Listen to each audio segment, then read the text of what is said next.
Welcome to duties world. இன்றைக்கி நம்ம சேனலில் ரொம்ப சாஃப்டாக சப்பாத்தி மாவு எப்படி பிசைறதுன்னு பார்க்கலாம். At the same time layer chapati எப்படி தேய்க்கணுங்கிறத நான் அந்த வீடியோவில் சொல்லியிருக்கேன். வீடியோவை ஸ்கிப் பண்ணாமல் முழுசாக பாருங்கள். ஃபஸ்ட்டு வர மாவு, அதில் நான் 1 ஸ்பூன் சர்க்கரை, 1 ஸ்பூன் உப்பு, இது முழுக்க முழுக்க உங்களோட டேஸ்ட் அக்கார்டிங் அதுக்கு தகுந்த மாதிரி உப்பு போட்டுக்கோங்க.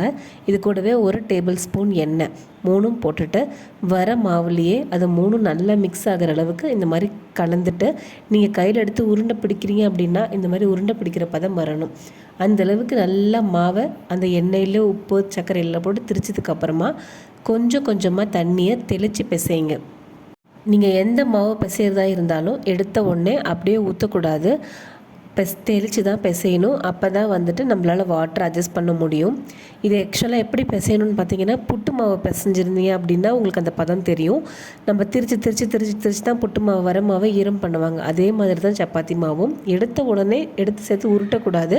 தண்ணி தெளித்து வர மாவு எல்லாம் இப்போ இந்த அளவுக்கு ஈரமாகணும். இப்போ இந்த பேனில் பார்த்திங்கன்னா ஒரு இடத்துல கூட வர மாவு இல்லை அப்படின்றதுக்கப்புறம் தான் இந்த மாதிரி சேர்த்து நம்ம உருட்ட ஆரம்பிக்கும் போது உங்கள் உள்ளங்கையிலேயே அந்த ப்ரெஸ் கொடுத்து அடிமாவை மேலே வச்சு இந்த மாதிரி நீங்கள் ப்ரெஸ் பண்ணும்போது அதுவே சப்பாத்தி மாவுக்கு போதுமான அளவு சாஃப்ட்னஸை கொடுத்துடும்.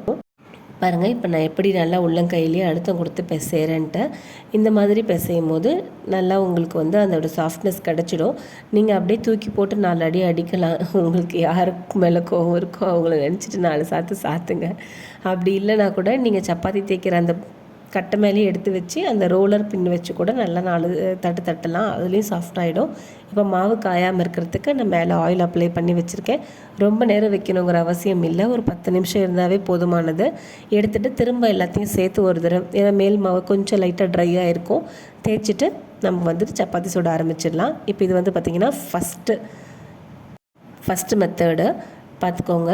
நான் சர்க்கிள் தேய்ச்சிட்டு அதுக்கு சென்டரில் ஒரு சின்ன கோடு போட்டுட்டு அதை அப்படியே 4 மடிப்பாக மடிச்சிருக்கேன். இப்போ இதில் பார்த்திங்கன்னா உங்களுக்கு 4 லேயர் சப்பாத்தி கிடைக்கும்.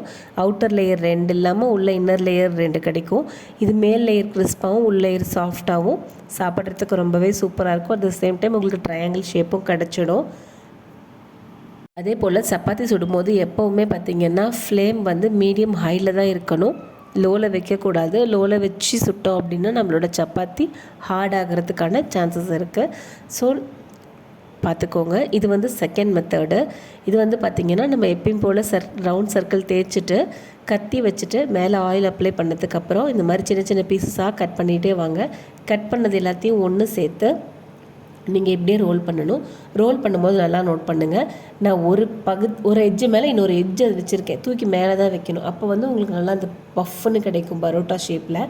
இதுவும் பார்த்திங்க அப்படின்னா சாப்பிடும்போது அவ்வளோ சாஃப்டாக நிறைய நம்ம கீரல் போட்டதுனால அந்த லேயர் நிறைய கிடைக்கும் உங்களுக்கு சாப்பிடும்போது. தேய்ச்சிட்டு இந்த டைப்லேயும் சுட்டு எடுத்துக்கோங்க.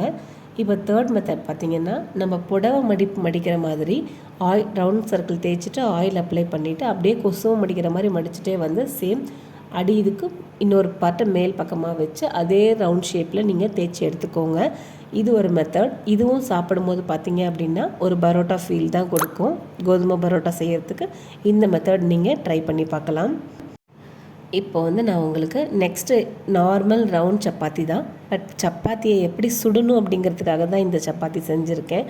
மேக்ஸிமம் நிறைய பேருக்கு சப்பாத்தி ஹார்டாக வரதுக்கு ரீசன் பார்த்திங்க அப்படின்னா அவங்க லோவில் வச்சு செஞ்சிட்ருப்பாங்க. லோவில் வைக்கக்கூடாது. தேய்ச்ச உடனே சப்பாத்தியை ஹையில் தான் வைக்கணும். அடுப்பு இல்லது மீடியம் ஹையில் வைங்க.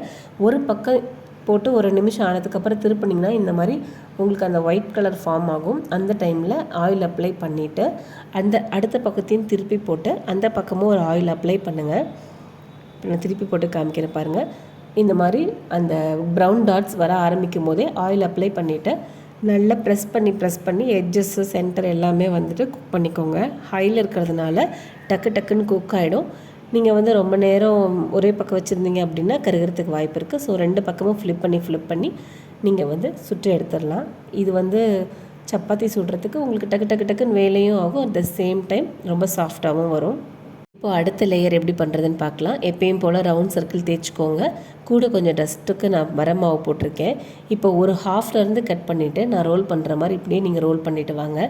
இப்போ இதில் பார்த்தீங்கன்னா எத்தனை லேயர் ஃபார்ம் ஆகும்னே சொல்ல முடியாது, ஏன்னா அவ்வளோ ரோல் நம்ம இதில் கொடுத்துருக்கோம். இப்போ இதை ஸ்ட்ரெயிட்டில் வச்சு இப்போ நான் ப்ரெஸ் பண்ணுற மாதிரி அப்படியே ஸ்ட்ரைட்டாக ப்ரெஸ் பண்ணணும். ப்ரெஸ் பண்ணிவிட்டு எக்ஸஸாக இருக்கிறத அப்படியே உள்ளுக்குள்ளே தள்ளிவிட்டு இப்போ நீங்கள் இதை அப்படியே ரவுண்டாக தேய்ச்சிக்கலாம். இதுவும் பார்த்திங்கன்னா ஒரு பரோட்டா ஸ்டைலில் சூப்பராக இருக்கும். எங்கேயாவது ட்ராவலுக்குலாம் சப்பாத்தி எடுத்துகிட்டு போகிறப்ப இந்த மெத்தட் ட்ரை பண்ணிங்க அப்படின்னா நீங்கள் 2 days கழித்து எடுத்துகிட்டு போய் சாப்பிட்டிங்கனாலும் அப்படியே சாஃப்டாக இருக்கும் சப்பாத்தி. சீரியஸாக ட்ரை பண்ணி பாருங்கள். நான் வீடியோக்காக சொல்லலை, நாங்கள் எப்போவுமே ட்ராவலிங்க்கு இந்த டைப் தான் பண்ணி எடுத்துகிட்டு போவோம். நீங்கள் ட்ரை பண்ணி பார்த்துட்டு வரலன்னா தாராளமாக இன்னும் ஏன்னு கேட்கலாம். கண்டிப்பாக நான் சொன்ன மெத்தடில் நீங்கள் மாவு பிசைஞ்சு இந்த லேயர்லாம் செஞ்சு பார்த்தீங்க அப்படின்னா கண்டிப்பாக உங்கள் வீட்டில் இருக்கவங்கக்கிட்ட நீங்கள் பாராட்ட தான் வாங்குவீங்க. பாருங்கள், இப்போ நான் இது ரவுண்டாக தைச்சி எடுத்துட்டேன். இப்போ இதை அப்படியே நீங்கள் சுட்டு எடுத்துக்கலாம். இது ரொம்பவே சாஃப்டாக இருக்கும், அதுக்கு நான் கேரண்டி கண்டிப்பாக. இப்போ அடுத்த லேயர் பார்க்கலாம். இந்த லேயர் பார்த்தீங்க அப்படின்னா காமனாக எல்லார் வீட்லேயும் செய்கிற அந்த ட்ரையாங்கிள் சப்பாத்தி தான். இது ரொம்பவே ஈஸி. சர்க்கிள் எப்பவும் போல் தேய்ச்சிக்கோங்க. அந்த சர்க்கிள் சுற்றி ஆயில் அப்ளை பண்ணிக்கோங்க. நமக்கு லேயர் எத்தனை வேணும்னாலும் அந்தளவுக்கு ஆயில் அப்ளை பண்ணணும், அதுதான் மேட்டர். எங்கெல்லாம் ஆயில் இருக்கோ அங்கெல்லாம் லேயர் ஃபார்ம் ஆகும். இப்போ இதை அப்படியே ஹாஃபாக மடிச்சுக்கோங்க.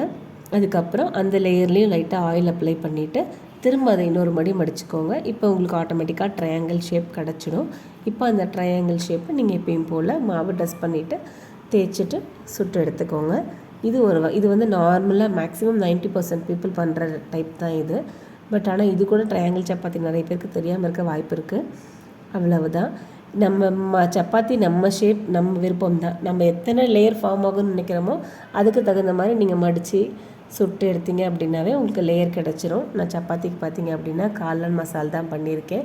இது பெப்பர் போட்டு பண்ணுறது இல்லை, கறி மசால் போட்டு பண்ணுறது. சுக்கா பண்ணும்போது பெப்பர் போட்டு பண்ணுவாங்க. இது சப்பாத்திக்கு சூப்பராக இருக்கும், ட்ரை பண்ணி பாருங்கள்.